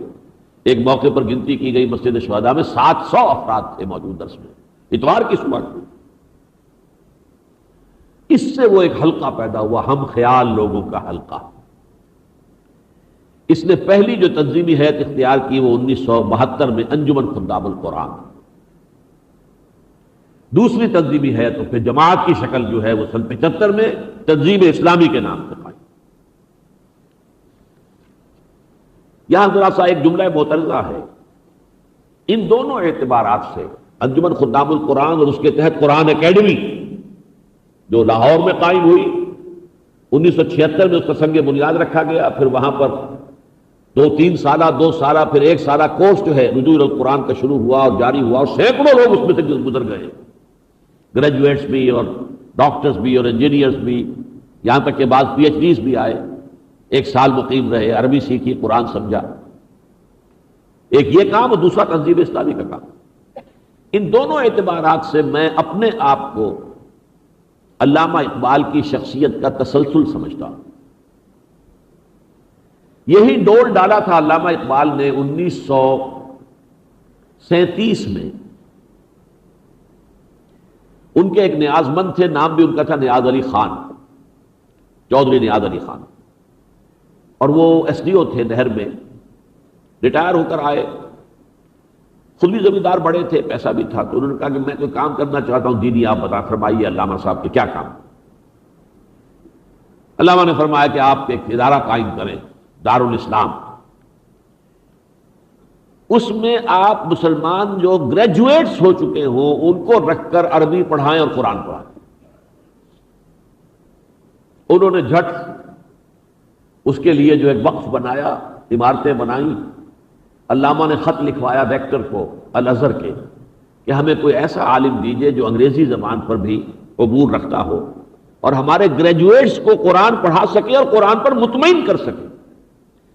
اب ریکٹر کو اس لیے لکھوایا کہ علامہ کے نزدیک ہندوستان میں کوئی ایسا شخص موجود نہیں تھا۔ اس زمانے کے گریجویٹس کی بات سمجھیے، آج کے گریجویٹ نہیں، اس زمانے کے گریجویٹ، ان کو قرآن پڑھانا اور مطمئن کرنا یہ کوئی آسان کام تو نہیں تھا۔ علامہ کی نگاہ میں ہندوستان میں کوئی عالم دین اس سطح کا موجود نہیں تھا، تو وہاں مصر لکھا، وہاں سے جواب آ گیا ہمارے پاس بھی کوئی عالمی نہیں ہے، لہذا وہ اسکیم جو کی تو رہ گئی۔ البتہ یہ ضرور ہو گیا کہ علامہ ہی کی دعوت پر مولانا مودودی جب شفٹ ہوئے ہیں پنجاب میں اور پھر جماعت اسلامی قائم ہوئی ہے، تو پہلے ادارہ دارالاسلام میں انہوں نے کام کیا کچھ عرصے، پھر جماعت اسلامی کا مرکز وہاں رہا، تو اس اعتبار سے ان عمارتوں کا ایک مفید مصرف تو ہوا، لیکن وہ اسکیم نہیں ہو سکی۔ وہ اللہ کے فضل و کرم سے قرآن اکیڈمی لاہور اور وہاں کے رجوع القرآن کورس، وہاں گریجویٹس آئے ہیں، ایم اے پوسٹ گریجویٹس آئے ہیں، بعض حضرات پی ایچ ڈی کے کورسز مکمل کیے ہوئے وہاں آئے ہیں، ڈاکٹرز آئے ہیں، انجینئرز آئے ہیں، میکینیکل، سول، الیکٹریکل انجینئرز، اور سینکڑوں، ہزاروں میں نہیں تو سینکڑوں کی تعداد میں وہ نوجوان ہیں جنہوں نے وہاں سے وہ حاصل کیا ہے اور اسلام پر اور قرآن پر مطمئن ہو کر نکلے۔ ایک تو یہ بھی میرے نزدیک وہ علامہ کی وہ خواہش جو ہے وہ اگر اللہ نے پوری کرائی ہے تو میرے ہاتھ میں، اور دوسرا انکشاف جو مجھے ہوا وہ تو میرے علم میں نہیں تھا، وہ تو نشأت ثانیہ جب میں نے لکھی اس وقت بھی میرے علم میں تھا، دارالاسلام کا جو پروجیکٹ تھا کہ جو نہیں چل سکا تھا میرے علم میں تھا، لیکن تنظیم اسلامی کے وقت مجھے معلوم ہی نہیں تھا، میرے فرشتوں کو بھی پتہ نہیں تھا کہ انہی ایام میں سن 35-36 میں علامہ اقبال ایک ایسی جماعت بنانا چاہتے تھے جو بیعت کی بنیاد پر ہو، عمارت کے نظام پر ہو، جمہوری نہ ہو، عمارتی ہو، اور یہ کہ اس میں وہ لوگ ہوں جو اسلام پر عمل پیرا ہوں اور وہ الیکشن میں کوئی حصہ نہ لے۔ یہ تو میں حیران رہ گیا جب ڈاکٹر برہان احمد فاروقی رحمہ اللہ، انہوں نے وہ ساری خط و کتابت جو ہوئی تھی، پروفیسر ظفر الحسن جو ہوتے تھے علی گڑھ کے اندر head of the department of philosophy, اور علامہ اقبال کے درمیان خط و کتابت ہوئی، اور جمعیت شبان المسلمین کے نام سے بیعت کی بنیاد پر ایک جماعت، دینی جماعت بنانے کا نقشہ تیار ہوا، لیکن کسی وجہ سے وہ رہ گیا، اور وہ وجہ معلوم ایسی ہوتی ہے کہ سی آئی ڈی کا ایک آدمی اوپر مسلط تھا، چودھری محمد حسین، اور اس نے کسی طریقے سے علامہ کو اس سے روک لیا۔ سارا نقشہ تیار ہو چکا تھا، علامہ تیار تھے خود کہ ان کے ہاتھ پر بیعت کی جائے اور وہ اس تحریک کا جو ہے اٹھائیں بنیاد، لیکن یہ ہے کہ پھر وہ بات ختم ہو گئی۔ الحمدللہ معلوم ایسا ہوا مجھے جب کہ میں نے ڈاکٹر برہان احمد فاروقی کی کتاب پڑھی کہ معلوم ہوتا ہے کہ بالکل وہ نقشہ جس پر میں نے تنظیم اسلامی بنائی ہے 75 میں، ایگزیکٹلی وہی نقشہ تھا جو سن 35 میں علامہ اقبال کے ذہن میں۔ اور اب تک کا حاصل کیا ہے؟ دیکھیے، تنظیم اسلامی کا معاملہ یہ ہے کہ اس میں ہر شخص کی پارٹیسپیشن ہو سکتی ہے۔ وہ جو دوسرا محاذ ہے اس کے لیے بہت اعلیٰ علمی صلاحیتوں والے اور ذہین اور فطین نوجوان درکار ہے۔ اس اعتبار سے بہت بڑا فرق ہے، لہذا چونکہ تنظیم میں ہر فرد کے لیے کام ہے، ایک بڑی مشین میں تو چھوٹے سے چھوٹا پرزہ بھی بہت قیمتی ہوتا ہے، پھر اس کا قاعدہ وسیع ہے، بیس وسیع ہے، مسائل جو ہے اس میں بھاگ دوڑ بھی ہے، اس میں کوئی مظاہرے بھی ہیں، اس میں کوئی جلوس بھی ہے، اس میں کوئی اجتماع بھی ہے، اس میں کوئی جلسہ بھی ہے، اس میں کوئی میٹنگ بھی ہے، تربیت گاہیں ہیں، کانفرنسیں ہیں۔ اس حوالے سے ہم نے تنظیم کا معاملہ جو ہے اس پر جو محنت صرف کی تو اس سے یقیناً ایک ڈھانچہ وجود میں آیا، اگرچہ ابھی ریسپانس کم ہے، تنظیم مختصر ہے، وہ بڑی تنظیموں میں نہیں ہے۔ اس کے اسباب میں یہ ہو سکتا ہے کہ ہماری کوتاہی ہو، ہم سے کوئی غلطی ہو رہی ہو، اس کے لیے ہم اپنی بار بار جو ہے اپنا سینسر کرتے ہیں، اپنے آپ کو پھر سمجھنے کی کوشش کرتے ہیں، دوبارہ غور و فکر کرتے ہیں۔ اس کے سوا اور تو ہم کچھ نہیں کر سکتے۔ ایک سبب یہ بھی ہو سکتا ہے، بہت تلخ سبب، اگر کسی قوم کی شامت آ گئی ہو اللہ کے علم میں تو پھر اس قوم کے اوپر کوئی دعوت، کوئی نصیحت، کوئی چیز اثر انداز نہیں ہو سکتی۔ قوم مر چکی ہو، it's no use whipping the dead horse, گھوڑا مر چکا ہو، آپ چابک مارتے رہیے، وہ دوڑے گا تھوڑی، مرا ہوا ہے۔ اللہ نہ کرے کہ ایسا ہو، لیکن امکان کو خارج نہیں کر سکتے آپ۔ اور تیسرا یہ کہ ایک فینومینن بھی ہے، لیٹنٹ ہیٹ فینومینن۔ آپ کو معلوم ہے برف پگھلتی ہے، پانی بنتا ہے، تو بہت سی ایسی ہیٹ درکار ہوتی ہے کہ جو تھرمامیٹر پہ شو نہیں کر سکتے۔ پانی کو آپ گرم کرتے چلے جائیں، جتنی کیلوریز جائیں گی اتنا ہی وہ ٹیمپریچر بڑھتا جائے گا اور تھرمامیٹر بتائے گا۔ 100 پر جا کر تھرمامیٹر صاحب کھڑے ہو جائیں گے۔ ہیٹ اب بھی جا رہی ہے، اندر جا رہی ہے، اب انقلاب آنا ہے، اب اس کی کیفیت بدل جائے گی، اب وہ پانی کی بجائے اس کو بھاپ بننا ہے، مائع کی بجائے گیس بننا ہے۔ لہذا وہاں پر جو ہے بہت سی محنت جو ہے درکار ہوتی ہے کہ جس کی انڈیکیشن کوئی نہیں ہوتی، جس کے فوری نتائج کوئی نظر نہیں آتے۔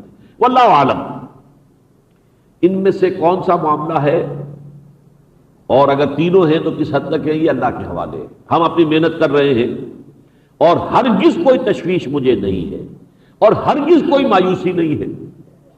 مجھے یہ بھی معلوم ہے کہ کچھ معلوم نہیں، we never know what's round the corner۔ ہم جا رہے ہیں گلی کے اندر، ہمیں تو سامنے سے نظر آ رہا ہے، کیا پتا ہے کہ کونے کے اندر سے کیا چیز آ رہی ہے، کچھ پتہ نہیں۔ حضور کو بھی 10 برس جب گزر چکے تھے اپنی دعوت دیتے ہوئے تو بمشکل 125 آدمی ساتھ تھے آپ کے، اور آپ کی یہ پوزیشن نہیں تھی کہ اپنے بل پر آپ مکے میں رہ سکیں، لہذا ایک کافر کی پناہ لے کر آپ مکے میں داخل ہوئے جب طائف سے واپس آئے صلی اللہ علیہ وسلم وفداہ آباؤنا و امہاتنا۔ پھر کھڑکی کھل گئی اچانک، یہ ڈیوائن انٹرونشن ہے اللہ کی طرف سے، مدینے کی طرف کھڑکی کھل گئی۔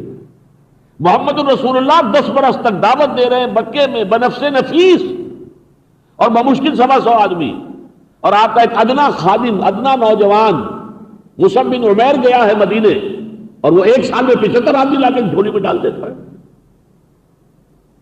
اس لیے ہم کچھ نہیں کہہ سکتے۔ البتہ جو کچھ ہم نے حاصل کیا ہے وہ بھی میں چاہتا ہوں کہ سامنے آ جائے۔ تنظیم کا تعارف اب یقیناً پاکستان میں بلند ترین سطح پر ہو چکا ہے کہ ہاں ایک تنظیم ہے۔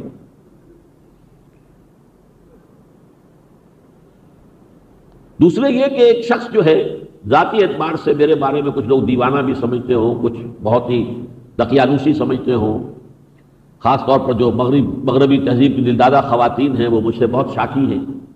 مجھے ایک مرتبہ خطاب مل چکا ہے، یہ he is the most hated person among the educated women of Pakistan, اور میں اسے اپنے سینے سے لگا کر رکھتا ہوں، اللہ تعالیٰ کے ہاں جا کے دکھاؤں گا، اللہ یہ ٹیسٹیمونیل مجھے ملا تھا، بدا الاسلام غریبا وسیعود کما بدا فطوبی للغرباء۔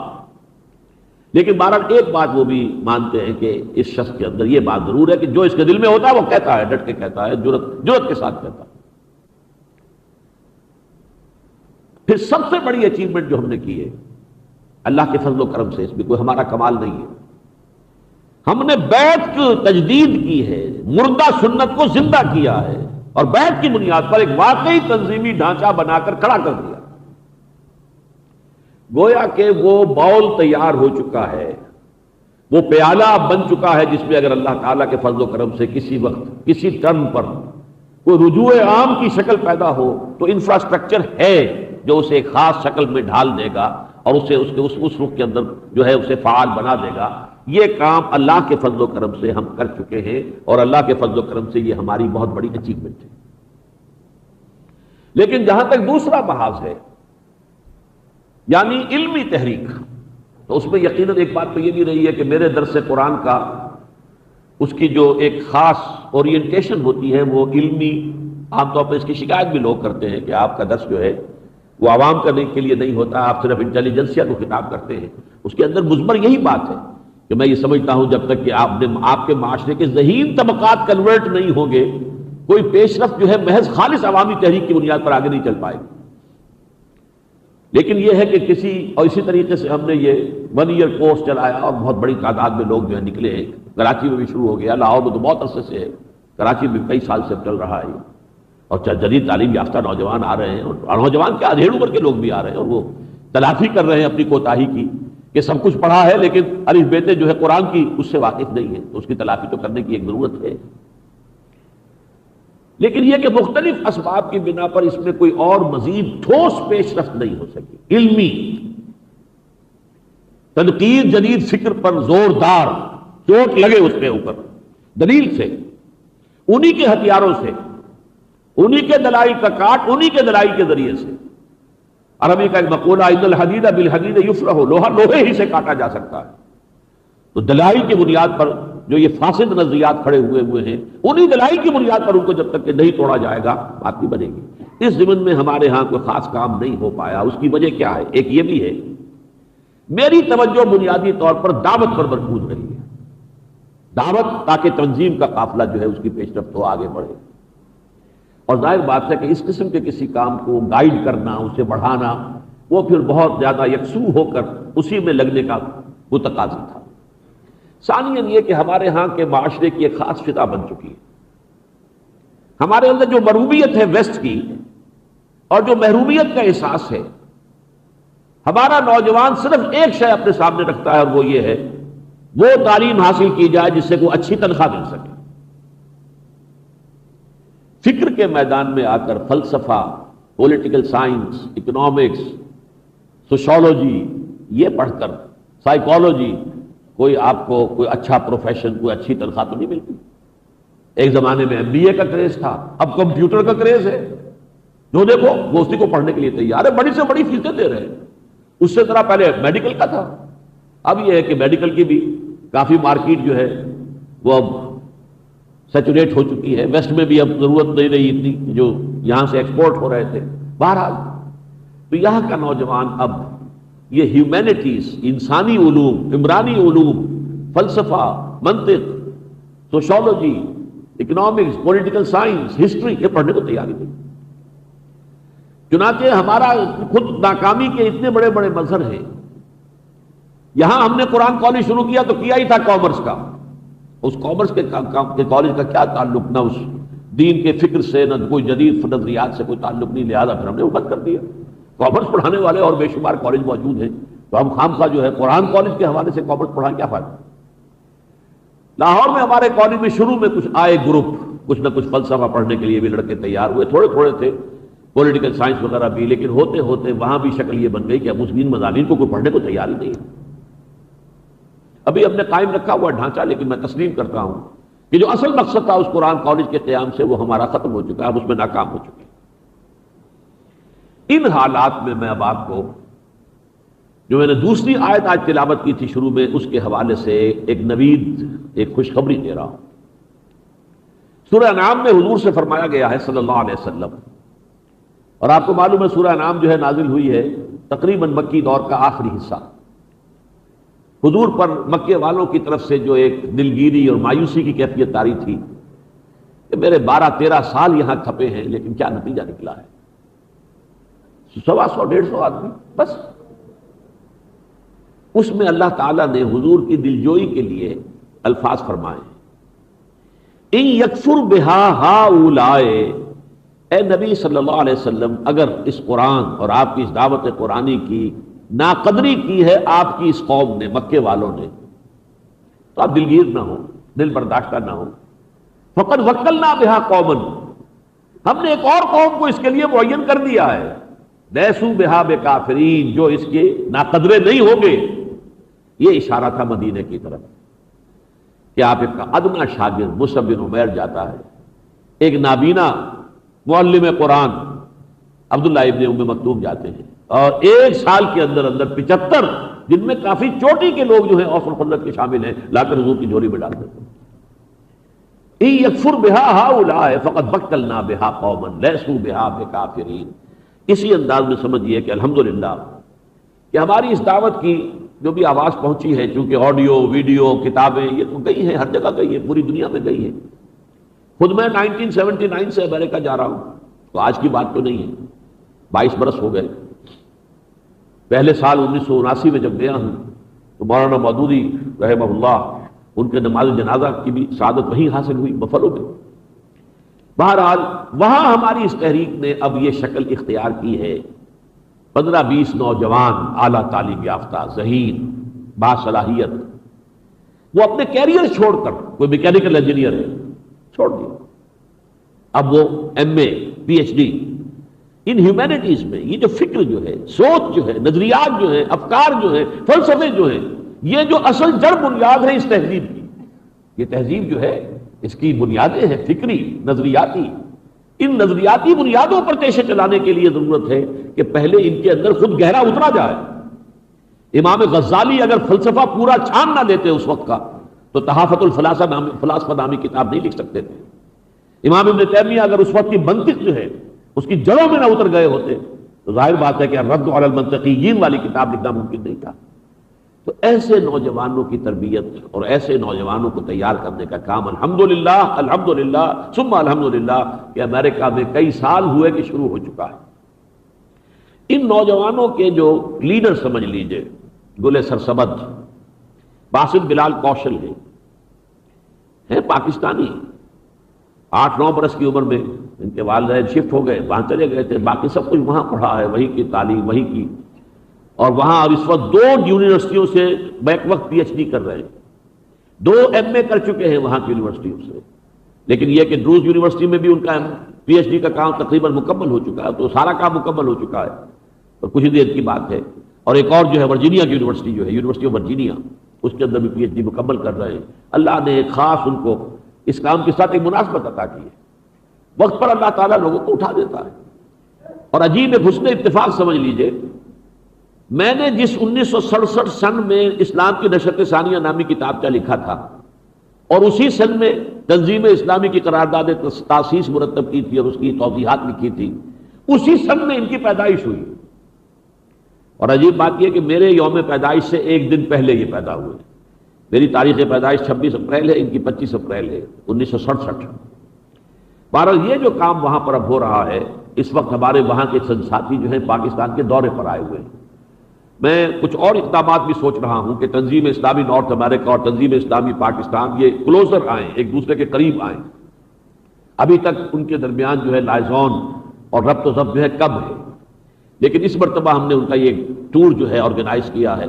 لاہور میں یہ 3 لیکچرز دے کر آئے ہیں، اور آج شام سے ان کے لیکچر شروع ہو رہے ہیں۔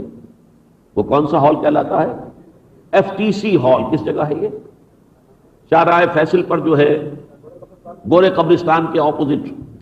تو وہ اس میں آج مغرب کی نماز کے بعد 7 بجے 7:30 بجے آج کل اور پرسوں یہ انگریزی میں لیکچر ہوں گے۔ وہ حضرات کہ جن کو دلچسپی ہو اور انگریزی وہ سمجھتے ہو، خواتین کے لیے بھی وہاں اہتمام ہوگا، وہ وہاں تشریف لائیں اور دیکھیں کہ یہ گروپ کس طرح کا تیار ہو رہا ہے۔ میں نے بلکہ جو اشتہار ان کے لیے شائع کیا لاہور میں، اس کا عنوان بنایا تھا the sun is rising from the west, اس لیے کہ یہ علامات قیامت میں سے حضور نے بیان کیا ہے کہ سورج مغرب سے طلوع ہوگا۔ تو فکر اسلامی کا سورج جو ہے اگرچہ ہے یہی کی صدائے بازگشت، یہی کی دعوت ہے، یہی کی ہے، لیکن صدائے بازگشت جو ہے بہت دور سے آ رہی ہے۔ اقصی مغرب، مغرب کا بھی بہت آخری کنارہ، ایک زمانے میں المغرب سے مراد موروکو اور موریتانیہ، بس آخری مغرب یہی تھا۔ اب تو مغرب سے آگے مغرب ہے، ستاروں سے آگے جہاں اور بھی ہیں، وہاں سے یہ جو صدائے بازگشت آ رہی ہے اس دعوت کی، دعوت قرآنی کی، اور اس فکری ایک تحریک، جوابی تحریک برپا کرنے کی۔ تو آج شام، کل شام، پرسوں شام یہ 3 لیکچرز ہیں۔ آپ حضرات کو میں دعوت دے رہا ہوں۔ میری پوری آج کی گفتگو در حقیقت اسی کے پس منظر کو واضح کرنے کے لیے تھی۔ آخر میں بھی ان حضرات کے لیے 2 دعائیں خاص طور پر کر رہا ہوں، آپ بھی کریں، میرے ساتھ شامل ہوں۔ ایک تو یہ کہ یہ وادی بڑی پرخطر وادی ہے، فکر کے میدان میں اور اجنبی فکر کے میدان میں آگے آدمی جاتا ہے تو امکان رہتا ہے خود بھی بہک جانے کا۔ ہمارے بہت سے اسلاف میں بھی فلسفی بہک گئے، ابن سینا، فارابی وغیرہ وہ اس راہ پر نہیں رہ سکے جو غزالی اور ابن تیمیہ کی تھی۔ بہت سے لوگ جو ہیں وہ وہ ڈرفٹ کر گئے اس فضا کے اندر، اس رو کے اندر۔ ایک تو یہ کہ اللہ تعالیٰ خصوصی فضل و کرم سے ان لوگوں کو جو اس وادی میں، وادی پرخطر اور وادی پرخار میں قدم رکھ رہے ہیں، اپنی خصوصی حفاظت عطا کرے۔ اور امید اس کی اس بنا پر ہے کہ ان کا اصل جو ہے their foundation in Quran is very firm، کیونکہ یہ دعوت میری ساری جو شروع ہے قرآن کی بنیاد پر ہوئی ہے، تنظیم بنی ہے قرآن کی بنیاد پر بنی ہے، یہ سارا کام جو ہوا قرآن کی بنیاد پر ہوا، پوری دعوت قرآن کی اساس پر ہے۔ اور نمبر دو یہ ہے، ایک خطرہ یہ بھی ہوتا ہے، بعض اوقات کوئی شخص کریٹیو ورک اگر کوئی کرنے کی پوزیشن میں آ جائے، کوئی اپنا ایک فکر، بڑا نادر خیال اس کے ذہن میں آ گیا ہے اور اسے وہ اب لوگوں کے سامنے پیش کر رہا ہے، تو بسا اوقات اس کے اپنے حسن کا دیوانہ بن کر اور اسی کے لذت کے اندر رہ جاتا ہے، بجائے اس کے کہ وہاں سے نکلے اور نکل کر اصل میں دعوت کے میدان میں آئے۔ علامہ اقبال نے اس بات کو بیان کیا، جیسے صوفی لوگ ہوتے ہیں، وہ تو اپنے بیٹھ کے مراقبہ کر کے تو اللہ سے لو لگانا، یہ ہے ان کو اصل میں پسند، جائیں لوگوں کو دعوت دیں، امر بالمعروف نہی عن المنکر، لوگوں کی گالیاں کھائیں، یہ تو بڑا کڑوا کام ہے، بہت مشکل کام ہے، کٹھن کام ہے۔ اسی کو علامہ نے کہا mystic experience and prophetic experience. شیخ عبد القدوس گنگوہی رحمۃ اللہ علیہ کا قول نقل کیا، بڑا پیارا قول تھا ان کا، محمد عربی بالائے آسمان رفت باز آمد بخدا، اگر من رفت میں باز نہ آمد میں، محمد عربی آسمان کے اوپر چلے گئے اور پھر واپس آ گئے، خدا کی قسم اگر کبھی میں پہنچ جاؤں تو کبھی واپس نہیں آؤں گا۔ وہ ایک صوفی، لیکن جس طرح کے تصوف کی ایک مٹھاس ہے، اسی طرح علمی کام کی اپنی ایک مٹھاس ہے، اس کا اپنا ایک سرور ہوتا ہے، اپنی کریشن، اس کریشن ہی کا پھر اپنے ہی حسن کا دیوانہ بنا پھرتا ہوں، پھر اس کے خول سے نکل کر اور دعوت کی وادی میں آ کر ٹھوکریں کھانا، اور کوئی مجنون کہہ رہا ہے، کوئی پاگل کہہ رہا ہے، کوئی شاعر کہہ رہا ہے، کوئی شاعر کہہ رہا ہے، کسی نے کوئی اور فکرہ چوز کر دیا، یہ ابھی نئے مولوی ہیں، یہ بھی بس کیا ہے، امریکہ جانے سے کیا فرق پڑتا ہے، مولوی تو مولوی رہتا ہے، سارے فکرے سننے پڑیں گے۔ انہیں بھی یہ معلوم ہے کہ اگر اسلام کے بالفعل احیاء کا اور قیامت دین کا امکان ہے تو صرف یہاں ہے، جا ہی جاس، آنا یہاں ہوگا۔ اب یہ کہ ٹائم ٹیبل اس کا کیا ہو وہ تو یہ طے کریں گے، اللہ تعالیٰ انہیں صحیح فیصلہ کرنے کی توفیق عطا فرمائے۔ لیکن یہ دعائیں آپ کیجئے، ایک تو اللہ تعالیٰ انہیں بہکنے سے محفوظ رکھے، اور ایک یہ کہ یہ اس علمی کام کی لذت سے نکل کر دعوت اور اقامت دین کی جد و جہد کی جو پرخار وادیاں ہیں ان کی خاک چھاننے کے لیے ان کی طبیعت میں آبادگی پیدا کرے۔ السلام علیکم سامعین، آپ لوگ ڈاکٹر اسرار احمد صاحب کے اور بیانات سننا چاہتے ہیں تو ہمارے چینل کو سبسکرائب ضرور کرتے ہیں۔